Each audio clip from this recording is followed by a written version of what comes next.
Hi, everybody. Welcome to the Pittsburgh Sports Memories podcast.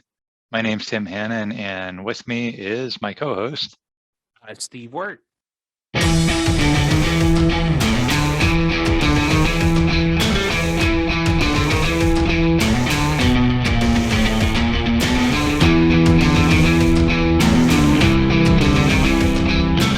So we're going to do some fun facts this time. This is actually a kind of a sequel episode. We did an episode like this a while back, and it proved to be a pretty popular episode. Got a lot of good reaction to it. And last time we did, I think it was like 58 fun facts. This time it'll be a little fewer. It'll be 47 fun facts, but they're going to be quality fun facts. Is there any significance in the number 47? No, it was literally just I counted however many I had in the list, and that's what it came out to. You were like, I really like Mel Blount or Scott Shields. Or... No. I wish I could say there was some significance to it, but there isn't. And like last time, we'll kind of do some of these as trivia. So I'll put Steve and maybe you, the listener, on the spot a couple of times just to see if you might know the answer to some of these. One change from last time. Last time we grouped these by team. We did like Steelers, Penguins, Pirates. This time there's no such organization. It's just a bunch of facts. So let's kick things off with one that's related to the Steelers. And this is one that you may have already known if you listened to the episode that Steve did recently on Ben Roethlisberger. And the fun fact here is that there have been 26 games in NFL history featuring a 500-yard passing performance. And of those 26 games, Ben Roethlisberger has 4 of them, which is pretty impressive. In fact, the only other guys with more than one are Tom Brady and Drew Brees, who each have 2. But Ben has 4. And Steve, you 500 or 400? 500 yards. 500. Yeah, very rare. I think Patrick Mahomes I saw has a couple, or maybe that was 400. He has a couple like big yardage passing games now too. And how long has he been in the league? 4 years, 5 years? Yeah, it's amazing that you don't have more of that, but it's hard to get 500 yards because a lot of times you have to be either in a shootout or playing from behind. Because even if you're dominating and you have a really good game, eventually you're going to stop passing the ball. So yeah, Ben has 4 of those. Here's a question. We'll do a question here, and Steve, see if you can answer this. What is the only city that all 3 Pittsburgh pro sports teams, the Pirates, Penguins, and Steelers, have beaten in the postseason? Oh, that's a good one. The only city that the Steelers, Pirates, and Penguins. Would that be the Big Apple? Ding, ding, ding. You are correct. Now look at me. Yes, the Pirates have beaten the Yankees, the Steelers have beaten the Jets in the playoffs, and the Penguins have beaten the Rangers, Islanders, and Devils in the postseason. So we're still waiting on that Steelers-Giants Super Bowl. They haven't got that one yet, but they have eliminated the Jets in a playoff game multiple times. Now you could have kind of thrown a second city in here if you want to classify the Bay Area as one sports city, right? Because the Oakland Raiders, San Francisco Giants, and San Jose Sharks have all lost postseason matches against Pittsburgh teams. So if you want to count the Bay Area as one, you could count them. Has anybody beaten the Golden State Warriors, though? No. No, but that's a great transition, Steve, because speaking of playoff eliminations in the NBA, who is the only current NBA team, and it's not the Warriors, to have been eliminated from the playoffs by a Pittsburgh team? Oh, man. Current NBA team. Oh, man. That's a good one. We'll go with the Indiana Pacers. I don't know. That's correct. Hey, that was by the whatever, the Condors, the Pipers, Pioneers. Yeah, or who changed their name to the Condors, yeah, whatever Connie Hawkins, yeah, Connie Hawkins, 1968 playoffs. Yeah. I knew Pittsburgh. It had to be an ABA team, so, right? Yep.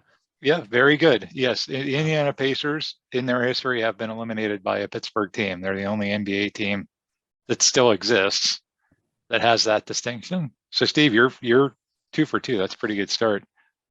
I ate my Wheaties today. I had leftover with the Stanley Cup champion '92 Penguins on it. Oh yeah, that would have been very healthy to eat after all these years, I'm sure. Um, here's an interesting 6 degrees of separation fun fact. Chuck Noll coached against both Vince Lombardi and Bill Belichick. So if that gives you an idea of kind of how long Chuck Noll's career spanned, he coached the Steelers against both those head coaches. Wait a minute, Vince Lombardi, when he was with Washington? Correct, when he was with the Redskins. Yep. When he was dying of cancer. Jeez. Yes, and then Belichick with the Browns. So maybe that's a sub fun fact, is that he didn't coach against those two guys for what they're really known for, the Packers and the Patriots. He coached against them with the Redskins and Browns. So I'm sorry. What is this Redskin team of which you speak? Well, I guess you're correct because they were called that back in. Yes, I'm just being factual about what the team was that he coached at the time, and it was called the Washington Redskins. Speaking of Pittsburgh coaches, and this is another one that Steve covered in a previous episode, Jamie Dixon, the former coach of Pitt basketball, was a child actor, mostly in commercials for Mattel, Rice Krispies, and Volvo. Steve, I did go on YouTube and I found a Rice Krispies commercial from the 70s with some kids in it. And one kid looks like it could be Jamie Dixon, but I have no way to prove that. I'll just say it's him.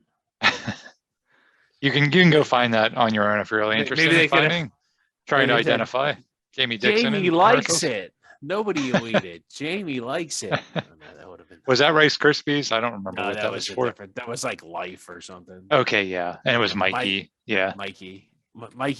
Yeah, who may or may not be dead or missing, or I don't know. It wasn't an urban legend for a while. Well, that'll be a different fun facts episode that somebody can cover. What happened to serial spokespeople? We just did an episode recently on Super Bowl 43 and talked a lot about Larry Fitzgerald, who of course played a lot of his college games at Heinz Field. How many pro games did Larry Fitzgerald play at Heinz Field during his 17 years in the NFL? I think that number would be 0. Well, that's close. He actually played 1 game at Heinz Field after college. He did? It was in 2015. Wow. It was a game in which his Cardinals were upset by the immortal Landry Jones and the Steelers. So yeah, but that's amazing, right? He 17 years. I knew it wasn't very often. Yeah. Yeah. Well, and it's kind of, that's because they're on that schedule. They're only going to play here once every 8 years. So. And they didn't even do that because it's yeah. So you're right. You play NFC teams once every 4 years. It'll be a little more often now because of that 17th game. But you only play them once every 4 years, and it's supposed to be home away, but that gets messed up sometimes. Yeah. And so what ended up happening was they played the Cardinals on the road in 2007. They played the Cardinals on the road again in 2011. And then they finally played the Cardinals here at home in 2015. And then I think they played them on the road again in 2019. So again, I think Cardinals like it better when we play them there. It's a sellout for them. So yeah. I'm not sure how they determine that, but here's a really tough question, I think. Can you name the last time that each of the 3 Pittsburgh pro sports teams, again, Steelers, Penguins, Pirates, played a game that ended in a tie? Wait a minute. That ended in a tie? Well, oh yeah, that's right. The Penguins don't play ties no more. So you mean not just? When was the most recent time that all 3 of those teams played a game that ended in a tie? Start with the Steelers because I think that's an easy one. Well, that's not the Falcons. They played a tie after that, didn't they? Is it the Falcons game? No, it was 2021 against the Detroit Lions. Oh, that game, yeah. I was at that game and sat. I deleted that from my memory. It was so horrible. Yeah. I was at that game and sat in the rain for 5 quarters watching Mason Rudolph and not be able to get our team down the field and watch everybody fumble the ball away in overtime. So that was the Steelers. The Penguins, like you alluded has to, to be 2003 or 2004 or something. yes, like it was that. March 27th, 2004 against the Buffalo Sabres, because after the 04-05 lockout, the NHL eliminated tie games. And so that was the last time, was Oh that God, end of the year Pirate- game against the Sabres. The Pirates are probably like what 1920, 1910, something like that. I would, So the last time the Pirates played a game to a tie, this might surprise you, it was against the Chicago Cubs on September 29th, 2016. what? Yes. They just let it be. What was there, a rain delay or something? So what happens is the game that September 29th is like the final week of the baseball both season. teams were out of it. So well, the Cubs weren't. That was the year they won the World Series. But what happened was the game goes into the sixth inning and weather happens, and so they postpone the game, which normally means they would make it up later. But because it was the last week of the season, the Cubs were headed to the playoffs, the Pirates were out of it. That game meant nothing to the standings, so they just declared it a tie. And if you look at the Pirates record from 2016, their record is 78, 83, and 1. Still under 500. Well, yeah, of course. But yeah, they have a tie game from 2016. So Wow. yeah, I would not have thought that. That makes sense though. Makes sense. That was a tough one. yeah, I like that one a lot. I thought that one was pretty interesting. Let's talk a little bit about awards. Everybody likes nice shiny trophies and awards. The Art Ross Trophy has been given annually to the NHL's the NHL's leading scorer since 1948. The team with the most Art Ross trophies is the Penguins. They have 15 of those, although the Edmonton Oilers are nipping at their heels with 12, including the last 3 from Draisaitl and McDavid. Those 15 awards split between 4 players. Evgeny Malkin and Sidney Crosby each have 2. Jaromir Jagr won 5, and Mario Lemieux won 6.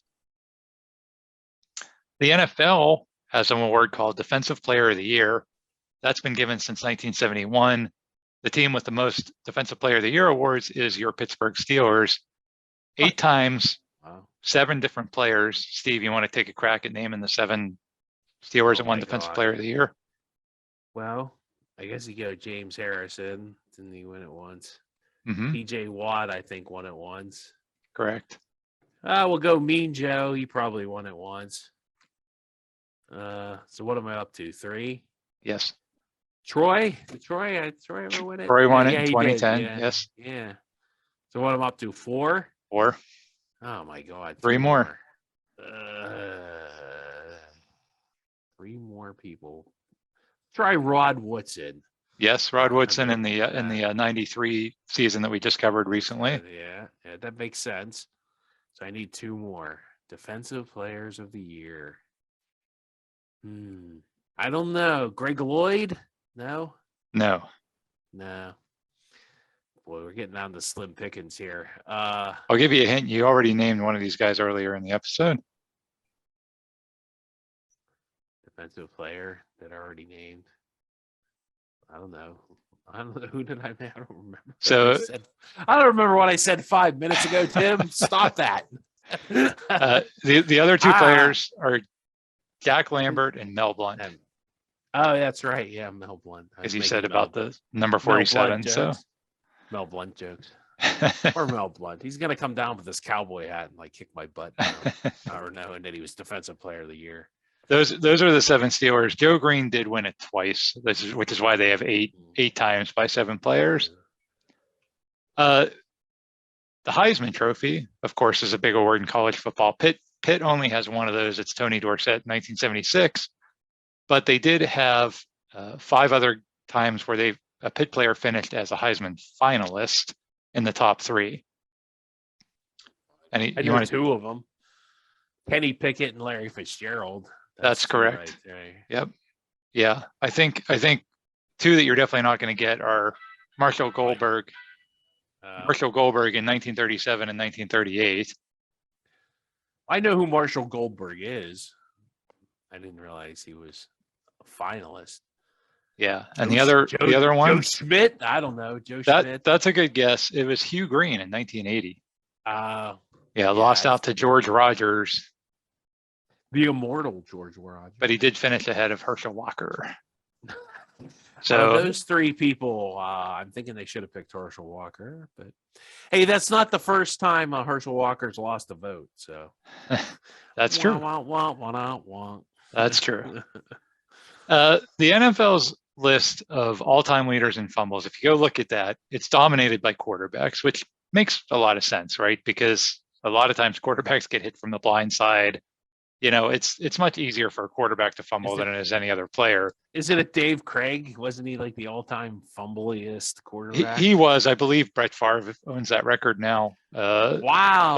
But don't quote me on that. I can tell you though, who is the all-time leader for running backs? It's a tie between.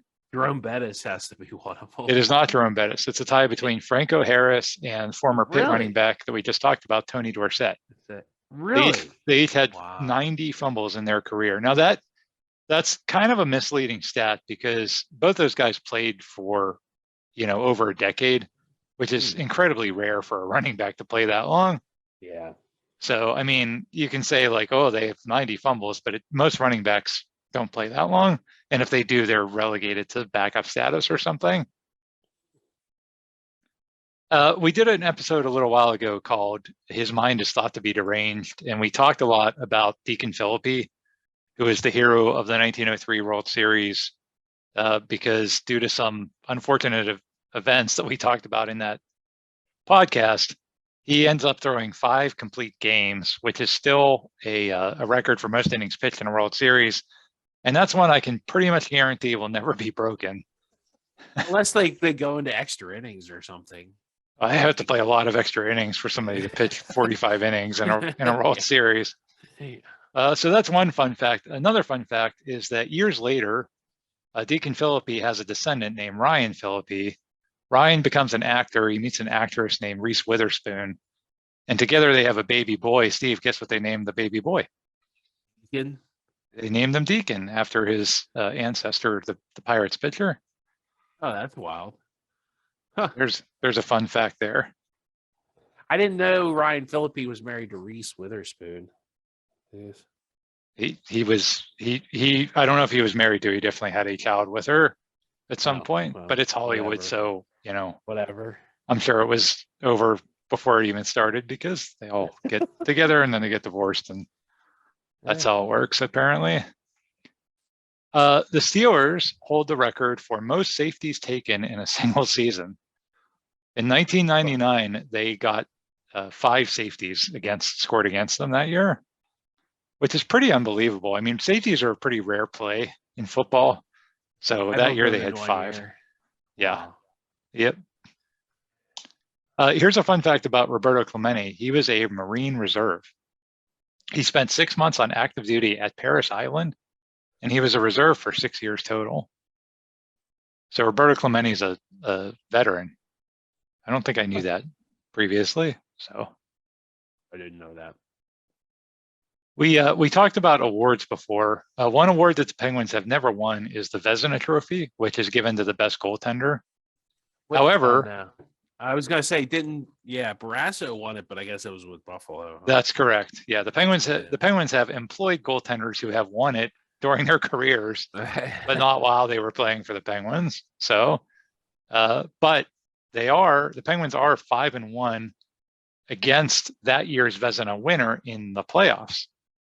So the 5 times they took out the Vezina winner in the playoffs was Jim Carey in '96, Olaf Kolzig in 2000, Hasek in 2001, and then Braden Holtby and Sergei Bobrovsky on their way to Stanley Cups in 2016 and 2017. The one time that they lost to the Vezina winner was in 2022 when they lost to Igor Shesterkin because the NHL thought it would be fun to let Jacob Trouba elbow everybody in the face and take out our best player. So. Not that we're bitter about that or anything. No, I love watching sports where the best players get hurt because somebody elbowed them in the face. I think that's a great way to run your sport. I think you'll get a lot of new fans that way. Should start like elbowing Patrick Mahomes in the face. Yeah, right. I mean, who wouldn't want to watch the AFC Championship game with 2 backup quarterbacks? I would Who's their- watch that. Who's their backup now? Oh God, I can't remember. Well, I mean, They're in whoever it is, Kansas City. I would love to watch it because, you know, that's definitely why people tune in, is to watch that kind of stuff rather than, you know, skill players. But I don't know anything about marketing or anything, so what do I know? Anyway, here's a kind of an interesting one. On August 13th, 1910, the Pirates and Dodgers played in the most symmetrical game ever. They each scored 8 runs. They each had 13 hits, 38 at bats, 5 strikeouts, 3 walks, 1 hit batter, 1 pass ball, 13 assists, 27 putouts, 2 errors, and they both used 2 pitchers. It was the second game of a doubleheader, and it gets too dark to play because back then they didn't have lights at the stadiums. So if it got too dark, they just called the game where it was. And so fittingly, this one ends in a tie. Remember that game, Steve? Yeah, I remember going. I was thinking, boy, it's getting pretty dark. I hope we finish this up. Can Fred Clark wrap this up here as the manager of the Pirates? I don't even know. He requested a manager. Maybe it was Bill McKechnie. I don't know. Here's one that I think people have probably heard before, but it's worth repeating. Since 1969, there have been more popes than there have been Steeler coaches. There's been 5 popes and only 3 Steeler coaches. Well, I can definitely name the 3 Steeler coaches. I don't know about the popes. Yeah, don't name the popes because I will not tell you if you're right or wrong there. John Paul Benedict. Another Benedict. I don't know. Yeah. Pius. Like I said, I won't. Innocent the Third. I definitely don't have that answer in front of me. We'll save that for the Catholic fun fact episode. The Catholic podcast. Yes. Yes. Check that out, by the way. Try find that on Spotify. Steve and I are Catholic fun facts. Catholic fun. We're gonna get in trouble if we keep going down this road. Anyway, what is the miracle of the Mass? Oh, sorry. Transubstantiation. I don't know. Speaking of Steeler coaches, in his final 9 seasons as coach of the Steelers, Bill Cowher's teams only made the playoffs 4 times. I think that's an interesting stat because I think a lot of folks, we talked a little bit about that in our 3 coaches episode, you know, how it's a little bit of a misconception that Mike Tomlin inherited this great team. He you know, the 4 times Cowher made the playoffs, 2 of those were AFC Championship game appearances, and one of those was a Super Bowl victory. So obviously they had a good team, but there was a bunch of years where they didn't even make the playoffs. So I just think that's an interesting stat. Take it for what it's worth. It's a fun fact. All right, here's one that I'll put you on the spot again, Steve. So the Pirates currently have the longest pennant drought of any team in the National League, which means that every other team in the National League has won a pennant and appeared in a World Series since the Pirates last won one in 1979. There is only one American League team with a longer drought than the Pirates. Can you name the American League team, the only American League team who has a longer drought of not winning a pennant and appearing in a World Series? Are they currently an American League team? Yes. Ah, damn it. Well, that eliminates the Brewers. Well, the Brewers have never been in a World Series, have they? The Brewers were in the 1982 World Series when they were in the American League, which was after 1979. 79, yeah. American League teams that haven't been in the World Series for 100, Alex. I have no idea. Seattle, maybe? Ding. Correct. Wow, yay, Mariners. They had the best, they own the best record in baseball of all time. And they lost to that Jeter team in, what was that, 2000, 2001? Yes. Yeah. Well, they were even in the playoffs this most recent season. Yeah. So they've definitely had their chances since then. But the Seattle Mariners were founded in 1977, and they've actually never won a pennant. So they've never been to a World Series, hence having a longer drought than the Pirates. Has Tampa Bay been there? I guess Tampa Bay. Yes. 2008, they were in the World Series. I think 2 or 3 years ago, they were in the World Series. Yeah. So, yes, Tampa Bay's been there. Again, just highlighting how bad the Pirates suck. Well, can't argue with that. Nope. We talked before about cities. Steve, where do you think if you take all the cities in North America that are in the four major sports, right? Football, basketball, hockey, baseball. If you took all those cities and added up all their championships, where do you think Pittsburgh ranks on that list? I've looked this up before. See, that's tough to say. I think we're like 25 or 24, somewhere in there. We're number 9. That's hard to believe. Are you sure we have more than Philadelphia? We do not I have mean, more. Here's the cities in front of because us. like I know Chicago is more, Philadelphia is more, LA definitely, New York, LA, New York, for Boston. sure. Yeah, Boston. Yeah. That's easy. Pickens So there. the cities, yeah, the other cities that you didn't mention, Montreal, because of the Canadians having all those That's Stanley right. Cups. Yeah, Toronto probably. Toronto is underneath us. They're 10th. Detroit has more than us, but they have 4 teams. And then this list that I have here, this does count the Bay Area as a city. So the Bay Area also has more championships. Because of all the Warriors and I guess. Well, was this? Do they still count the Raiders wins? I guess. Well, did the Raiders ever win in Oakland? Yeah, they did. Yeah, they did. They did win as Oakland. Yeah. Right. Yeah. So yeah, and I don't know. Al moved them every other week. I think that L.A., Oakland. Where the hell were they? Yeah, the Raiders, also the 49ers have a bunch of Super Bowls, so that counts for the Bay Area too. But this list that I'm looking at least has Pittsburgh with 17 championships, because they are counting the Pipers ABA championship in here. Now, if you took that away, and if you didn't count that, then we would be in a tie with Toronto with 16. Well, the Maple Leafs haven't won a Stanley Cup in a while. I don't know No, about they the haven't. Blue Jays. The Blue Jays haven't, and then the last team was the Raptors, won a couple of years ago. Correct. Yep. And they actually beat Philadelphia in one of their playoff games. Yeah, I mean, again, you can take these things with a grain of salt, because like Montreal and Toronto, have all those Stanley Cups, but so many of those came when like they were the only 2 teams in the league, basically. It's like, so I know there was more than 2, but there was like 6, right? So I mean, come on. There was only your 6. odds are pretty high of winning a championship at that point. Or like, the Ottawa team was going in and out of business. Right. I bet if the Pirates played in a 6-team league, you know where they'd finish? 7th. Number 1. 7th. Yeah. They'd add a team. Pittsburgh, speaking of Pittsburgh baseball, Pittsburgh had a pro baseball team called the Pittsburgh Stogies. They played in the Union Association in 1884, and they disbanded after only about a month of play. But I just love the fact that we had a team called the Pittsburgh Stogies. What was that, 1884? Yeah. That is what a great name. Yeah. They got smoked. You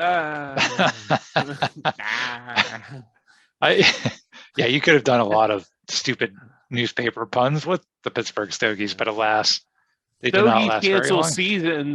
Stogie season up in smoke or something. Oh man. God, man. It's never ending. It would never end. You're right. And let's end it now. We did an episode semi recently about Kevin Colbert's drafts, and we talked a lot about the Steelers and the draft. So let's do some Steelers fun facts for the draft. Steve, can you guess what college the Steelers have drafted from the most over the years? Steelers? I don't know. Good question. Notre Dame? I don't know. The Notre Dame is second, but in first place is the University of Pittsburgh. I thought that, it seems weird that they don't. I don't know. I always thought they never did for a long time, but then I think just the last couple of years they have. So that's a little misleading, because this is since the beginning of time, right? And if you think about like the 1938 draft or whatever, you're not going to have really national scouting. You're not going to draft a kid from UCLA because you're not going to be able to go watch him play or anything. So it's misleading, because you're going to get a lot of local players in those early days. So let's ask this question a little differently. Who do you think what college do you think the Steelers have drafted from the most post-merger. So like the modern era of Super pro Bowl, football. the Super Bowl, The Super era. Bowl era, yeah. What college is that? Um, It's not Pitt. I would guess Notre Dame still. It is not Notre Dame. It is Penn State Well, with there you 16 players from Penn Yeah. State, There you have it. 15 from Nebraska, 14 from Ohio State, and Pitt actually still with 12. So even since the merger, they've still drafted a dozen kids out of Pitt. Well, no accounting for taste, I guess. I mean, in their defense, like probably like 3 of those guys from Penn State are Hall of Famers.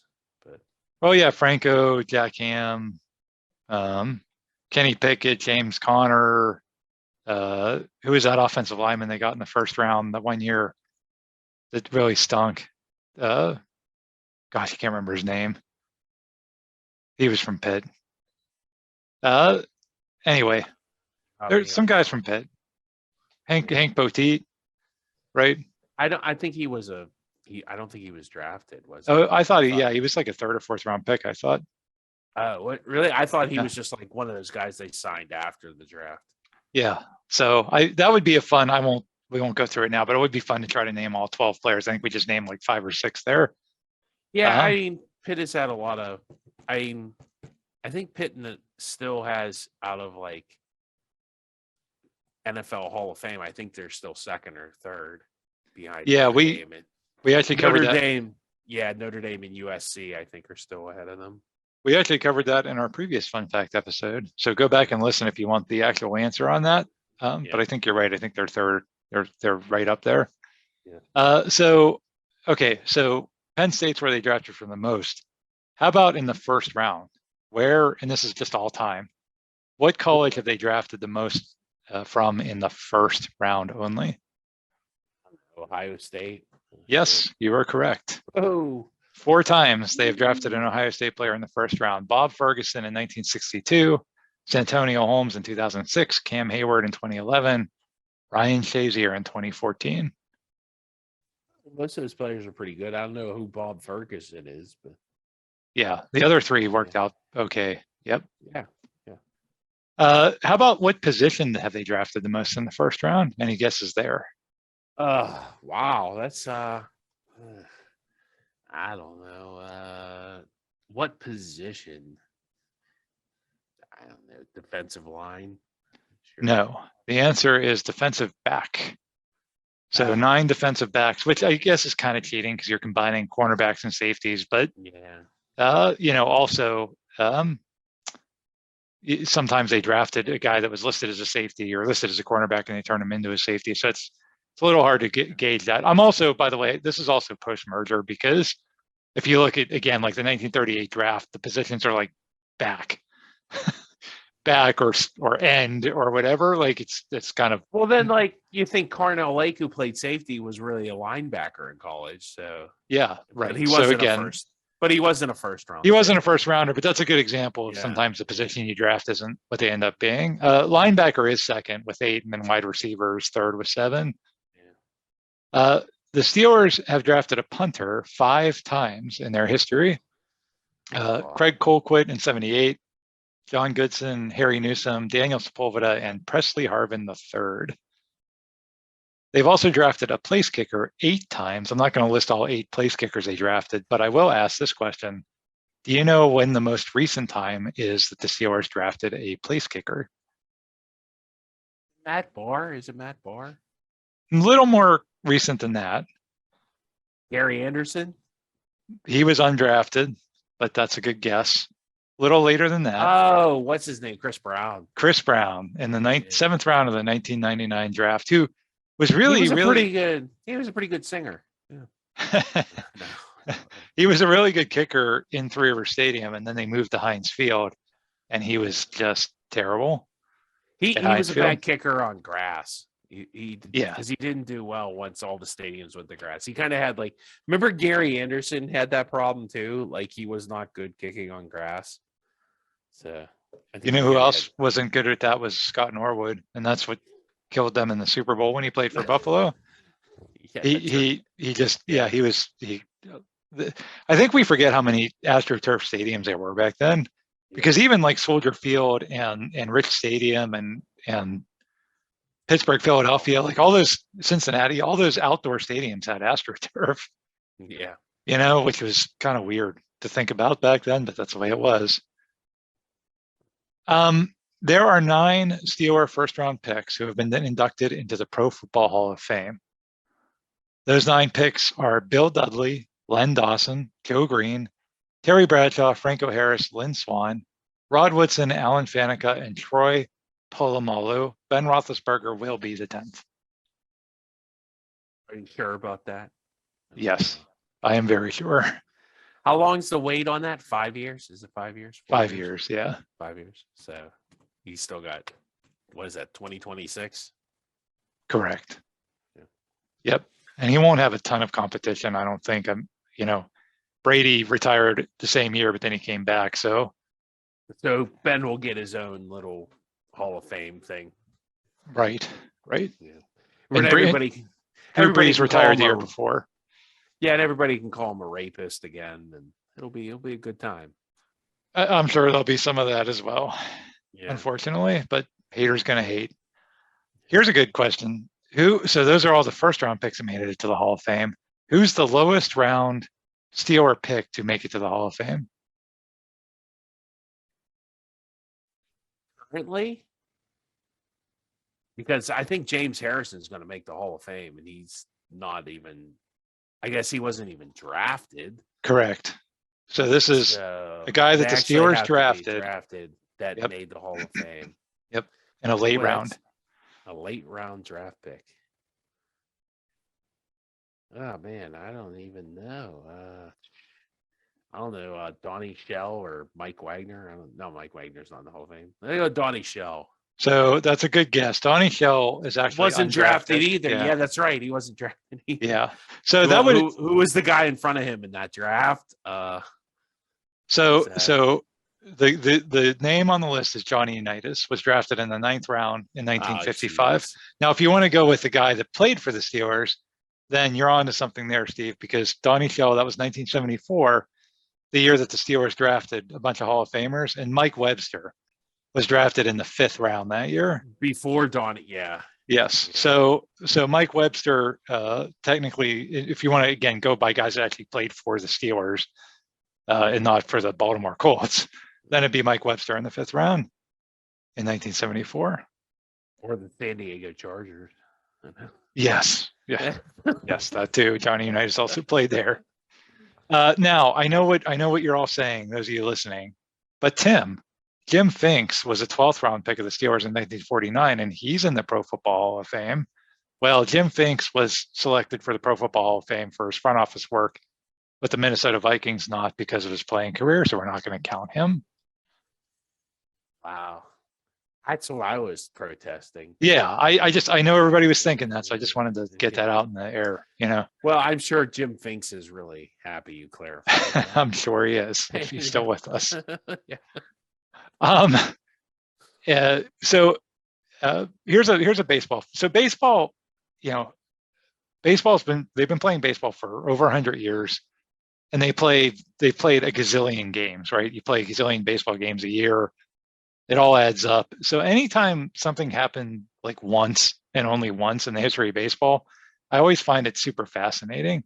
And on July 25th, 1956, at Forbes Field, the Pirates are playing the Cubs, and Roberto Clemente becomes the first and only Major League Baseball player to hit a walk-off inside the park grand slam. And I know that's pretty specific, right? It's a walk-off, not only a walk-off home run, not only a walk-off grand slam home run, but one that was an inside the park home run. But that's the only time it's ever happened in the history of baseball. So I find that pretty interesting.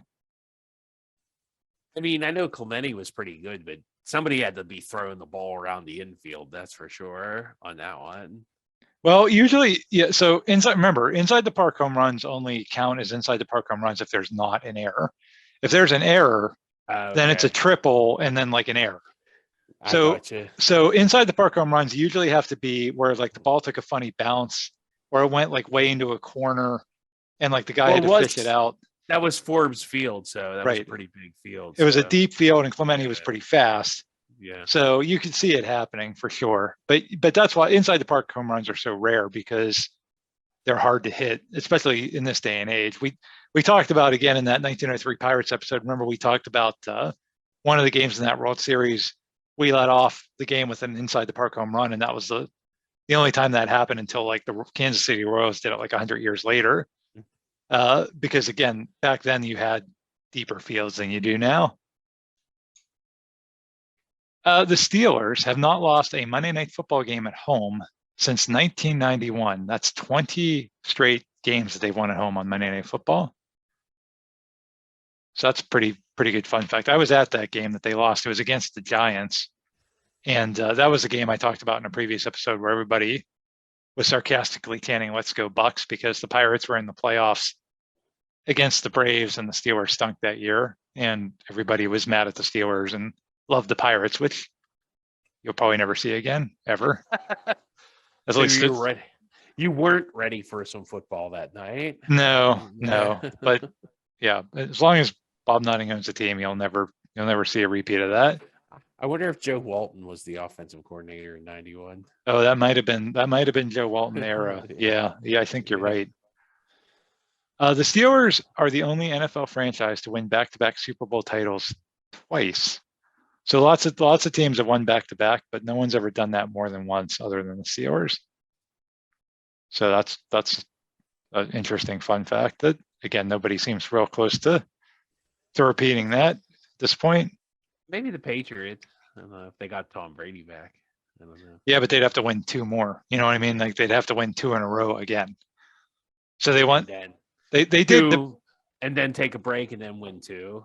Well, they won in 03 and 04, right? So they're one of the teams that did it once. Dallas did it once in the 90s. Denver did it in the 90s. So you've had teams that have already done it once, right? So if the Dallas Cowboys won the next two Super Bowls, then they would be a franchise that had done it twice. Does that make sense? Okay. All right. Yeah. But right now, no one's done that other than the Steelers. The Robert Morris men's basketball team has qualified for the NCAA tournament 9 times, which is pretty impressive given the fact that the program has only been around since the late 1970s.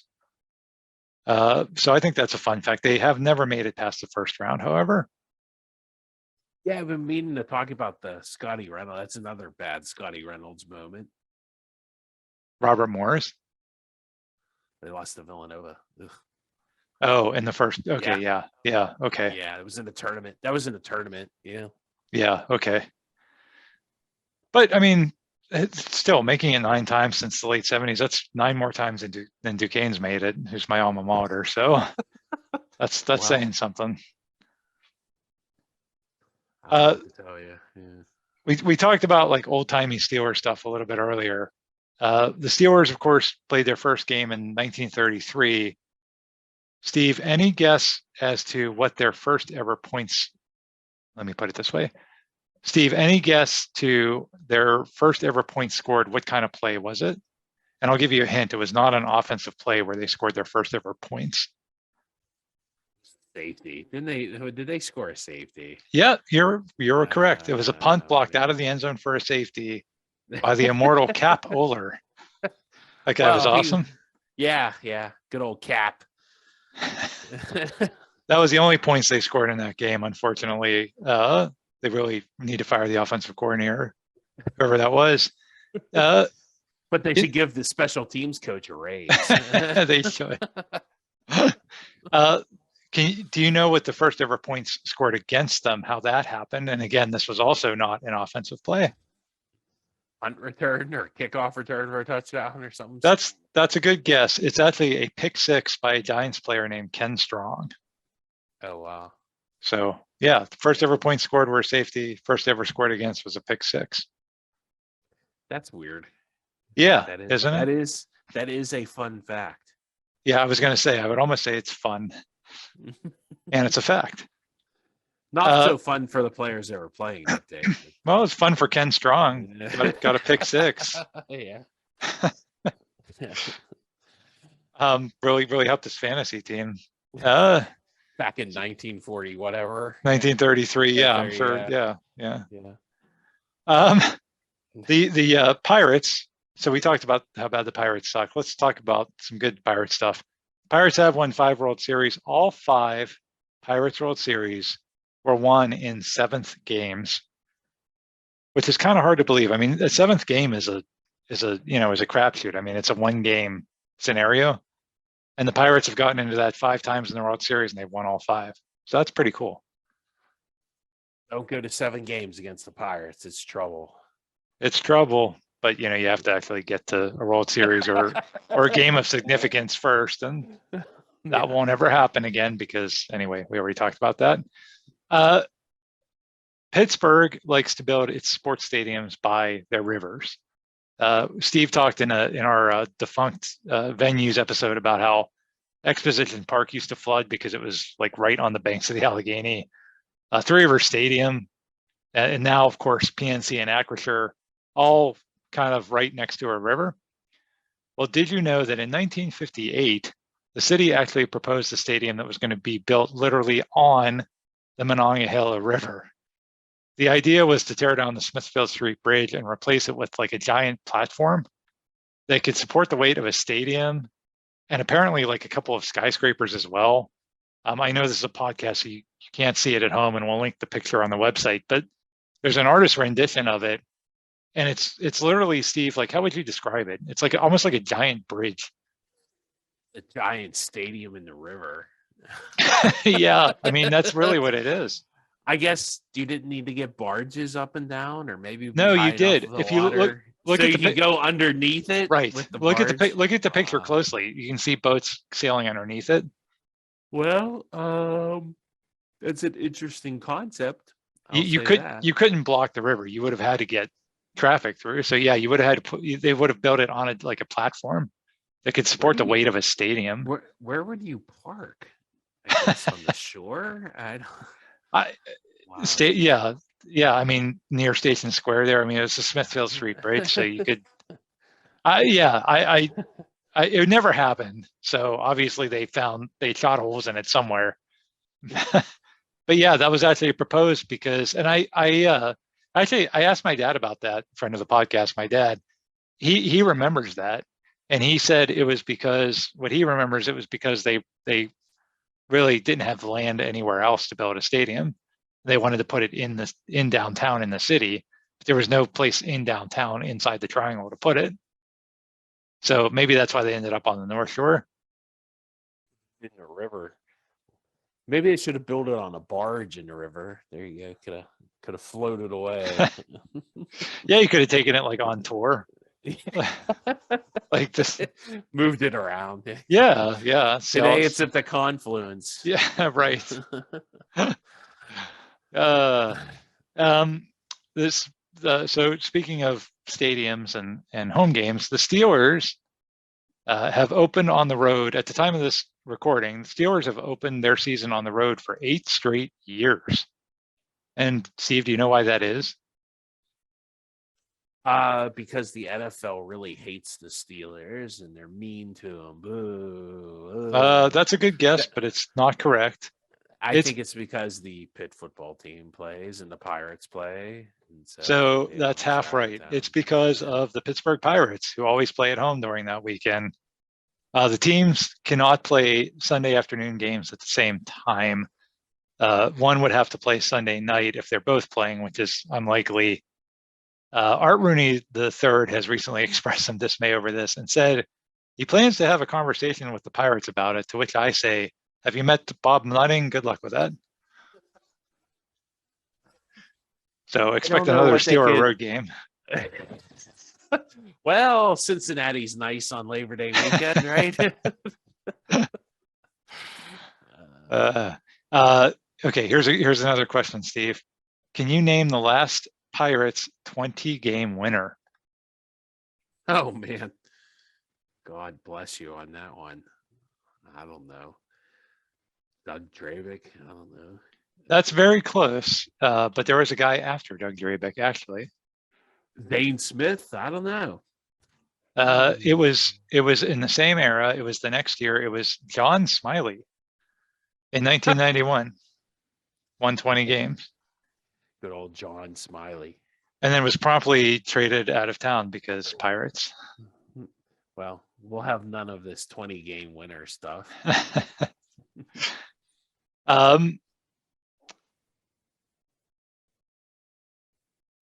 So a lot of guys in pro sports, they're kind of their peak age is in their 20s. A lot of guys can play really good into their 30s. Pretty rare when professional athletes play into their 40s. So let's talk about who's in the over 40 club in Pittsburgh sports, who played for a Pittsburgh sports team when they were over the age of 40. For the Steelers, that would be nobody. Steelers have never had a player age 40 or over. Well, Tim, you could be there first. I could. I'm sure I'll get right on that. I could hold a clipboard. That's about as much as I can do. I don't even think I could do that. Ben Roethlisberger did come close. He was 39 years and 10 months when he retired. So he was almost 40, but not officially 40. The Penguins have had 6 players. That would be Matt Cullen, Dad was his nickname appropriately. He was the oldest Penguins player at 42. They also had Tim Horton, Gary Roberts, Mario Lemieux, Joe Mullen, and Ken Schenkel. I always forget Tim Horton played for the Penguins. We talked about him in our Guys You Forgot Played for Pittsburgh episode. So go back and listen to that if you're curious about other guys that you had no idea played for Pittsburgh. But yes, Tim Horton did play for the Penguins at age 42. Ken Schenkel. Yep, and Ken Schenkel also. Now, baseball's a little different. There are lots of baseball players who play into their 40s, a lot of pitchers especially. So we'll go with the over 45 club instead. And for the Pirates, also on that list is nobody. However, there are a couple guys on that list that, like Satchel Paige and Tim Wakefield, who played for Pittsburgh at some point in their career, but not at the time they were on the other side of 45. And nobody knows how old Satchel Paige really was. Anyway, that's true. He didn't have a birth certificate. Right. Yeah. Exactly. That's exactly right. So he may have been. Who knows? He may have been over 45 when he played for the. Crawfords, he played for the Crawfords. Yeah. But no one ever really knows for sure. Speaking of longevity, Steve, here's a good one. Which Pitt player holds the record for playing the longest in the NFL?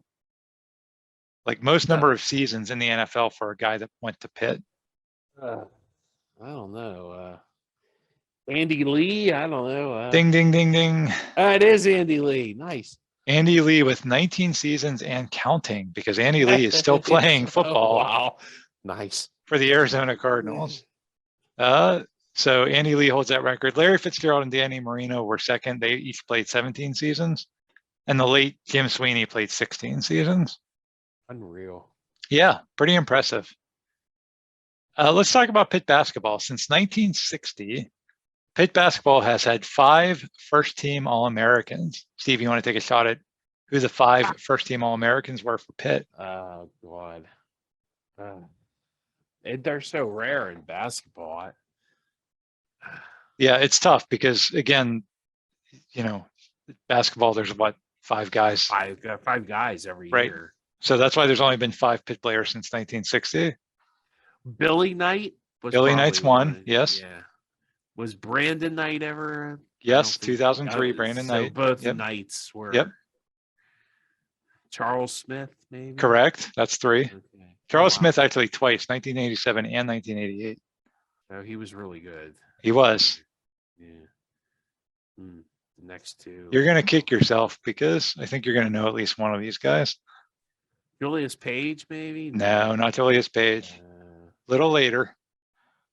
So it's definitely a Dixon Howland era guy. Yes, it's a Dixon guy. Oh, is it Steven Adams? Oh, that's a really good guess, but no. Yeah, I don't know that. I would have thought it was him based on where he went in the NBA draft.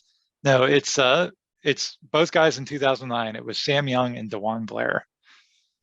Yeah, DeJuan Blair, I thought you'd get for sure. I'm really surprised you got Billy Knight and Charles Smith and not DeJuan Blair. That's impressive that you knew those 2 guys. DeJuan Blair, by the way, the only consensus All-American of those 5. What are the other like? Well, we're not sure.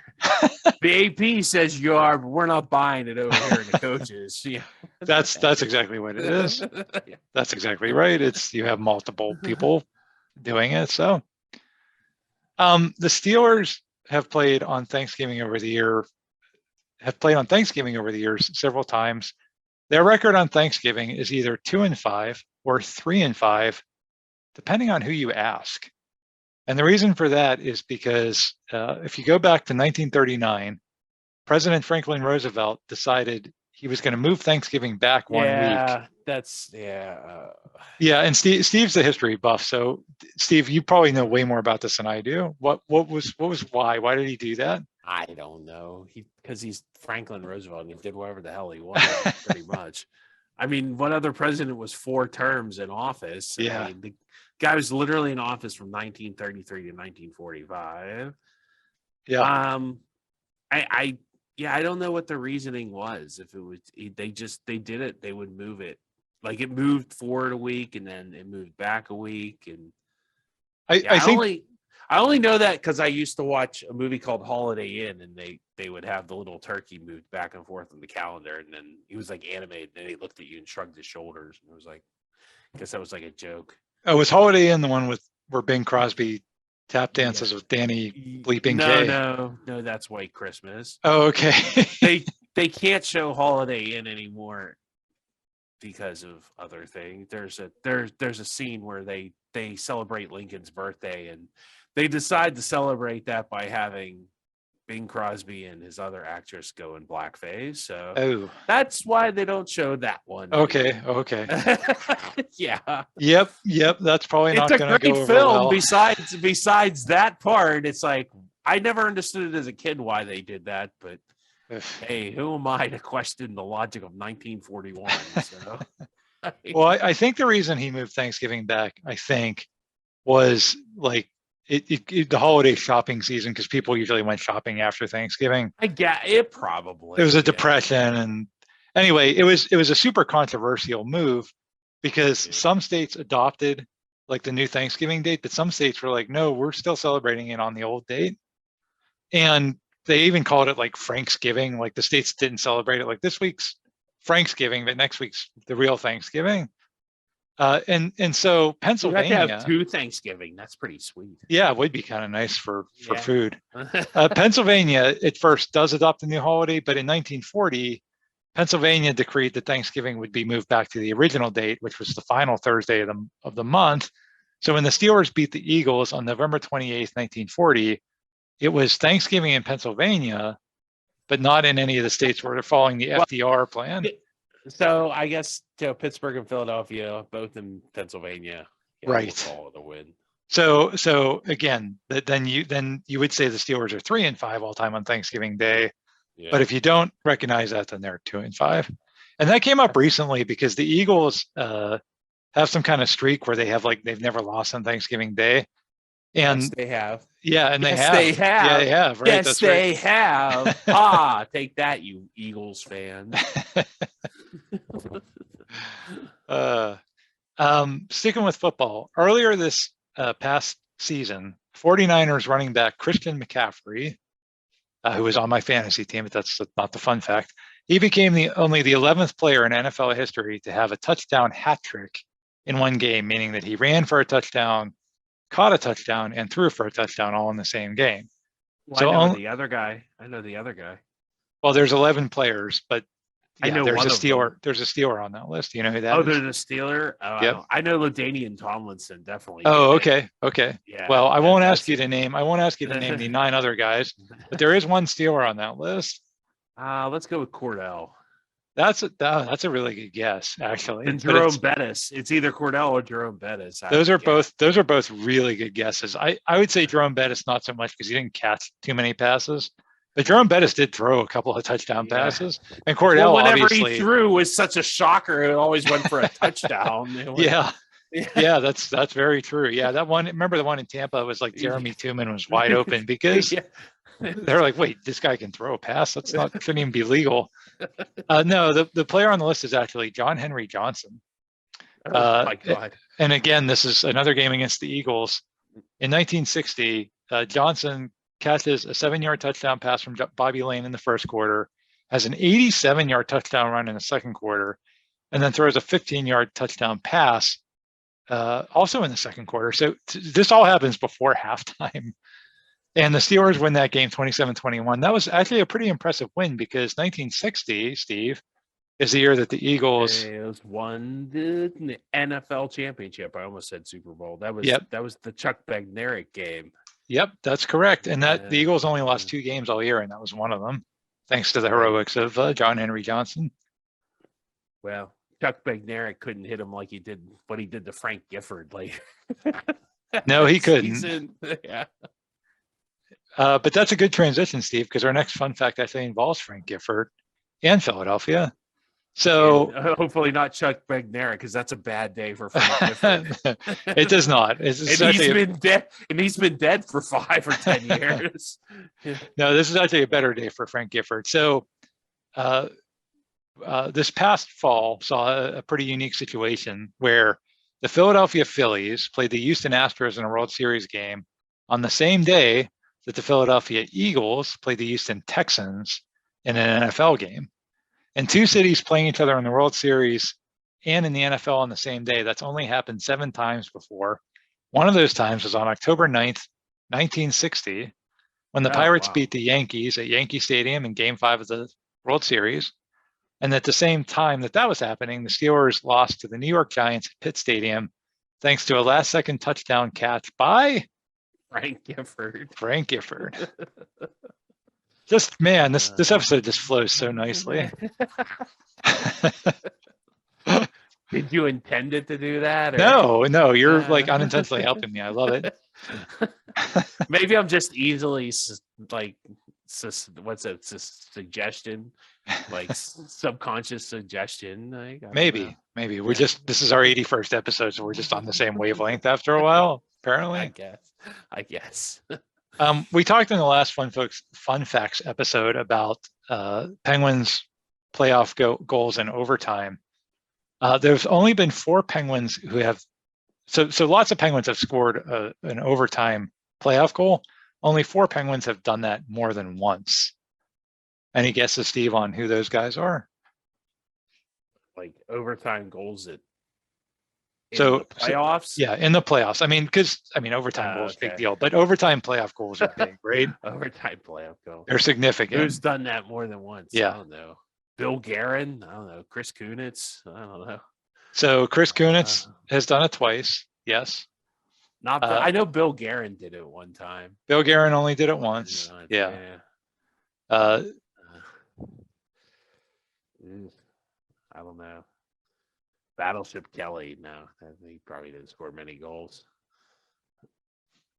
Battleship Kelly didn't play in many playoff games. Is more like it. Tim Horton. No, although he did kick the puck into our net. If you remember, we talked about that in our mistakes episode. That was in overtime, but that doesn't count. No, he kicked it in his own net. Yeah. Yep. So the only other guys, Jaromir Jagr actually did it 4 times for the Penguins in overtime in the playoffs. That dude was clutch. He was super clutch. The other 2 guys, Evgeny Malkin's done it twice.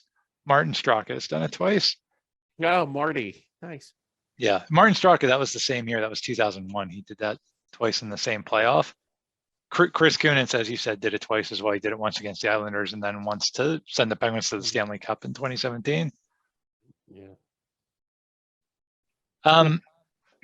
So let's talk about here. I think this is an interesting one, Steve. The highest attendance for each Pittsburgh sports team. So let's start with the highest attendance ever. It was actually a Pitt game where on September 1st, 2022, 70,622 people showed up at Acrisure Stadium to see this. Daniels going to throw on first down, goes to the sidelines, has a man wide open, it's tipped, it's picked off! MJ Devonshire, Scott Bass, he's going to take it to the end zone! Pittsburgh takes the lead! You have got to be kidding me!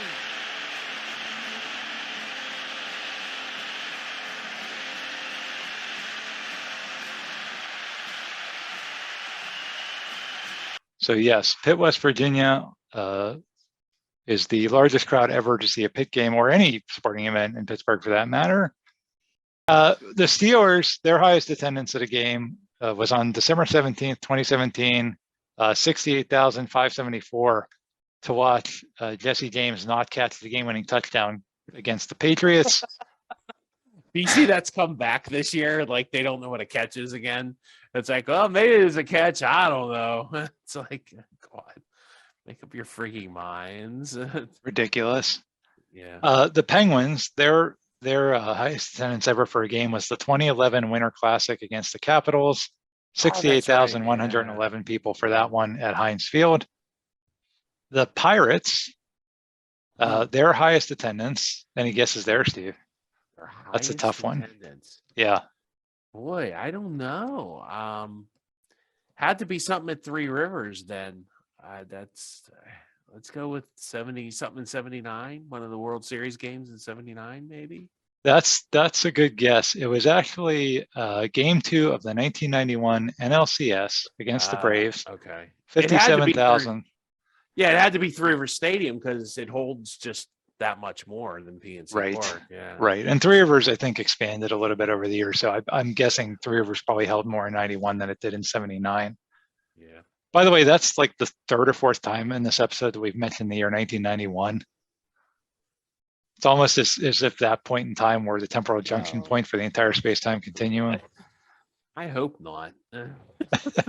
Well, what I was doing in 1991. How old was I? 13? You were watching the Pirates play the Braves in the NLCS, or watching the Steelers lose on Monday Night Football for the last time for the next 2 decades. Or you were watching John Smiley win 20 games. All those things you were doing in 1991, Steve. I was really Pay disappointed. attention. Pitt basketball. This one's hard. Guess what Pitt basketball's highest ever attended game was? Jeez, Tim. It's probably one of the tournament games. Well, Maybe we're talking about home games. Oh, you home mean like game? and I know they played like one of the tournament games at the arena, but that's not technically a home game. But it was in Pittsburgh. Yeah, it doesn't count. This would be a regular season home game. Well, that has to be one of the Pitt Duquesne games at a console or something. That's probably. what I would have thought. It's actually the 1993 game against North Carolina at the Civic Arena. I remember that game. 17,716. I think Jerry Stackhouse smoked us that game. That was the year that North Carolina, they had Eric Montross and I think you're right, Jerry Stackhouse. They won the national championship that year because Chris Webber didn't know the rules about when to call a timeout. I was just talking about that. That's like, why is that a penalty to call a timeout? Like, why? Like, who cares? If you don't have any, just don't blow the whistle. Like, I don't understand that rule. Just look at him and like stare at him, and then if he moves, call a traveling or holding the ball too long. I don't understand that rule at all. I can speculate. I can speculate a guess. Okay, here's my maybe the ref speculation. blew the whistle just thinking they had a timeout, or isn't that then the ref's problem? My speculation is that that's a penalty because when you sit there and make the timeout signal, everybody like automatically freezes, right? And the referees even might, like you said, blow a whistle just because it's a natural thing to do. So I could see if you don't have that rule then, and you didn't have any timeouts, you could stand there, dribble the ball, put up the timeout signal, get the guy in front of you to relax, and then blow past him, right?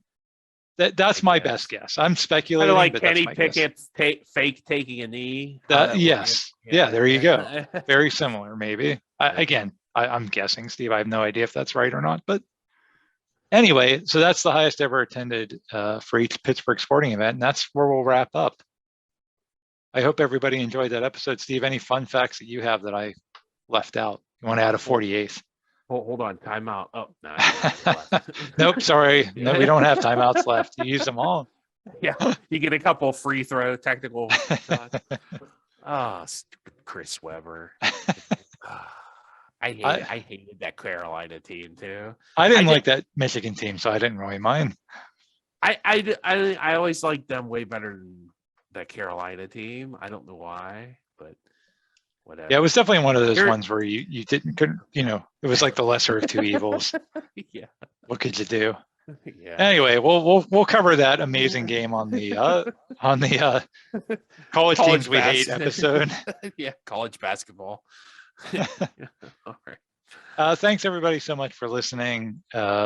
Just please continue to support the podcast by checking us out on social media, and especially by telling your friends. Word of mouth again is always our best way to get new listeners. Thanks, and we'll see you next time.